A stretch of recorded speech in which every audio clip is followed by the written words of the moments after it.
ကာလာကတားမြို့ရှိမြင့်မြတ်သောနှလုံးသားဖះเจ้าမှာဖះရှိခိုးเจ้าနဲ့အတူသီလရှင်များတဲခိုရာနေရာတစ်ခုလည်းရှိပါတယ်ဒီနေရာကိုလောကီစည်းစိမ်များမှကင်းရှင်းသောမိန်းကလေးများရောက်ရှိလာကြပြီးယေရှုနဲ့လူသားတို့အတွက်မိမိကိုယ်ကိုဆက်ကပ်ရန်ကျိန်ဆိုခဲ့ကြပါတယ်မက်လာနဲ့နောက်ဆုံးစနေနေ့ညဦးပိုင်းဆူတောင်းပွဲကျင်းပပြီးတဲ့နောက်သီလရှင်လေးချင်းရေးဌာနမှမာသာအန်နက်စ်မှာအသက်22နှစ်အရွယ်မာရီယာကိုအခြားသီလရှင်များနဲ့မိတ်ဆက်ပေးခဲ့ပါတယ်။သူမကဘုရားသခင်ရဲ့အထူးကလေးမာရီယာဖြစ်ပါတယ်။မင်းတို့အားလုံးလိုပဲလောကီအပျော်ပါအတွက်မဟုတ်ပဲကျေးကျွန်အဖြစ်အသက်ရှင်ရန်ဒီကိုကြွလာခြင်းဖြစ်တယ်လို့မာသာအန်နက်စ်ကမိန့်ကြားခဲ့ပါတယ်။ဒါပေမဲ့မာရီယာရဲ့မျက်နှာပေါ်မှာဝမ်းနည်းမှုအရေးအငွေ့များပေါ်လွင်နေပါတယ်။သူမကဘသူနဲ့မှမျက်လုံးချင်းမစုံပဲမာသာအန်နက်စ်စကားပြောပြီးတာနဲ့တိတ်တဆိတ်သူမအခန်းထဲပြန်သွားခဲ့ပါတယ်။အခြားသီလရှင်တွေကဒီကောင်မလေးထူးဆန်းတယ်သူမကိုအတင်းအကျပ်ခိုင်းစေတယ်လို့ခံစားရပြီး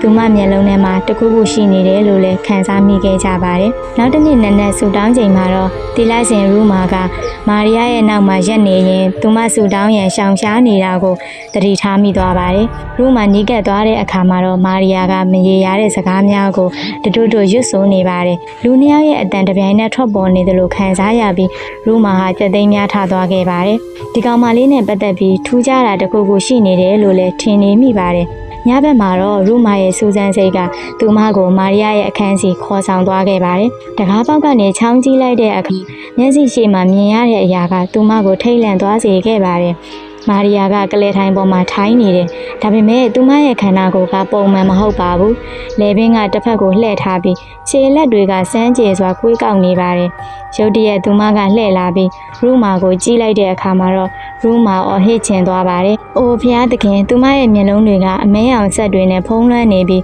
သွားတွေကမီးလောင်ကျွမ်းနေတဲ့ကြောင်မီးသွေးတုံးလိုမျိုးမဲနဲ့နေပါတယ်။ရူမာတယောက်အသက်ရှူချက်ပြီးမြေပြင်ပေါ်လဲကျသွားပါတယ်။မာသာအန်နက်စ်နဲ့အခြားသီလရှင်များအတန်ကြာပြီးပြေးလာကြပါတယ်။ရူမာကပရင်းပေါက်ကနေညွန်ပြလိုက်တဲ့အခါအိုဖျားသခင်ဒါကဘာလဲလို့ဆိုပြီးမာသာကလက်ဝါးကတိုင်ကင်ကမာရီယာရဲ့အခန်းထဲကိုခြေလှမ်းလိုက်ပါတယ်။မာရီယာကထိုင်ကုန်မှခုန်ဆင်းကမြေပြင်ပေါ်သို့လဲကျသွားပြီးတောရိုင်းတလိဆန်တစ်ကောင်လိုဦးလိုက်ပါတယ်။သူမကမာသာအန်နက်စ်ကိုစိုက်ကြည့်ကလက်ထဲမှာလက်ဝါးကတိုင်ကိုဖြည်းညှင်းစွာယူလိုက်ပါတယ်။ရုတ်တရက်လက်ဝါးကတိုင်ကပြစ်ခတ်ခံရတယ်လို့ဖြစ်သွားပြီးမာသာကလဲကျသွားပါတယ်။ခဏအကြာမာရီယာရဲ့မျက်လုံးများကလုံးဝမဲသွားပြီးသားရဲကောင်လိုမျိုးဟောက်တန်ပြီးကမာသာအန်နက်စ်အားခုန်တက်ပြီးလက်ကိုကိုက်ခဲ့ပါတယ်။နောက်တစ်နေ့နနက်မှာတော့ဖာသာစတီကတန်ရှင်းသောရေကိုကင်ဆောင်ကမာရီယာရဲ့အခန်းထဲကိုဝင်ခဲ့ပါတယ်။ကျန်တီလာရှင်များကတစ်ဖက်မှာဆူတောင်းနေစဉ်ဖာသာကတန်ရှင်းသောရေနဲ့မန်နန်ကိုရွတ်ဆိုပါတယ်။သူတို့နီးကပ်လာတဲ့အခါမှာတော့မာရီယာရဲ့မျက်နှာအမူအရာကထိတ်လန့်သွားပြီး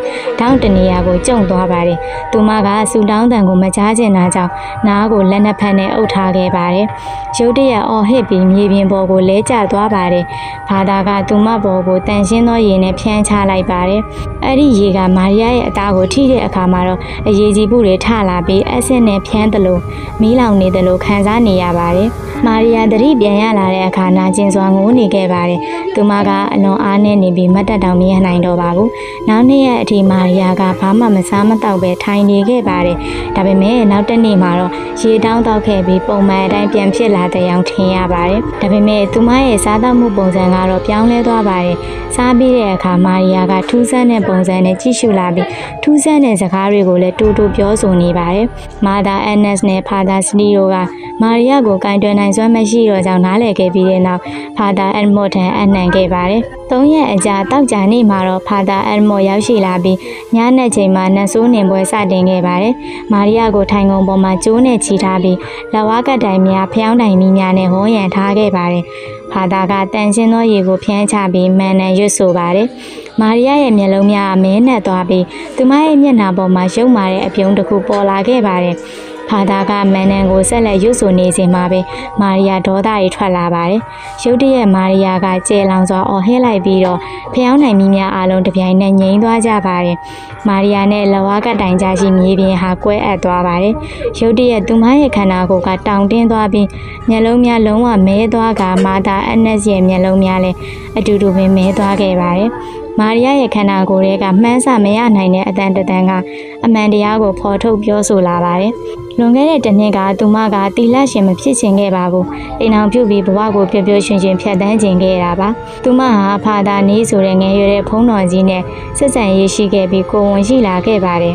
ဒါပေမဲ့နေကကလေးကိုလက်မခံပါဘူးညတကောင်အချိန်မုံတိုင်းကြနေတော့ဖះเจ้าမှာကလေးမွေးဖွားခဲ့ပြီးနေနဲ့သူနာပြုဆရာမဂျူလီတို့ကကလေးကိုအရှင်လက်လက်ဖះเจ้าနောက်ကတုတ်တံမှာမြုပ်နှံတက်ဖြတ်ခဲ့ကြပါတယ်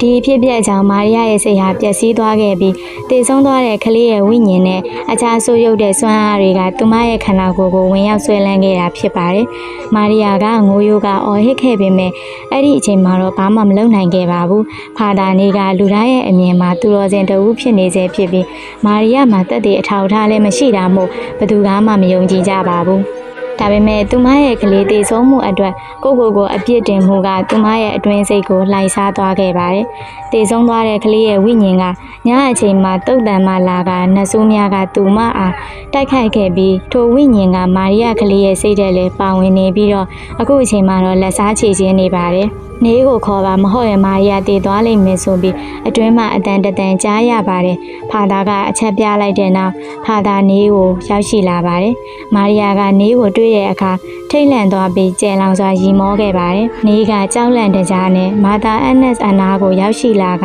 တောင်းပန်ခဲ့ပါတယ်။ဖာသာကမန်နဲ့ဆက်ရုပ်ခါတန်ရှင်းသောရေနဲ့မာရီယာဖြန်းချခဲ့ပါတယ်။ရုတ်တရက်မာရီယာကခေါင်းကိုမော့ကအော်ဟစ်လိုက်ပါတယ်။ထို့နောက်မှာတော့မာသာအန်နက်နဲ့ဖာသာနေတို့ကလေရဲသူမြောက်တက်သွားကြပါတယ်။ဖျောင်းနိုင်များပြန်လဲထွန်းညှိလာကြပြီးမာသာအန်နက်နဲ့နေရဲ့အဝယ်စားများကိုမီးလောင်စေခဲ့ပါတယ်။မာရီယာကနောက်တစ်ချိန်လဲကျသွားကရွတ်ဆိုနေခဲ့ပါတယ်။ဖာသာတူညီသောပြစ်ဒဏ်ကိုအတန်တန်ကဆက်ပြောခဲ့ပါတယ်။နေနဲ့မာသာအန်နက်တို့မီးလောင်သေးဆုံးသွားကမာရီယာကတော့အသက်ရှင်ကျန်ခဲ့ပါတယ်။မာရီယာကိုဆေးရုံသို့ခေါ်ဆောင်သွားခဲ့ပြီးရက်အနည်းငယ်ကြာမြင့်ခဲ့ပါတယ်။ဆေးရုံမှာဆင်းပြီးတဲ့နောက်သူမကပြန်လဲကျန်းမာလာခဲ့ပြီးဖာသာအန်မော့အတွက်ကတော့ဒီနေ့အထိနတ်ဆိုးနှင်ပွဲတွေများစွာပြုလုပ်ခဲ့ပေမဲ့သူ့ရဲ့ဖခင်ကြောင့်မှတီလာရှင်တအုပ်အပေါ်ပထမဆုံးအကြိမ်ပြုလုပ်ခဲ့တဲ့ပွဲမှာ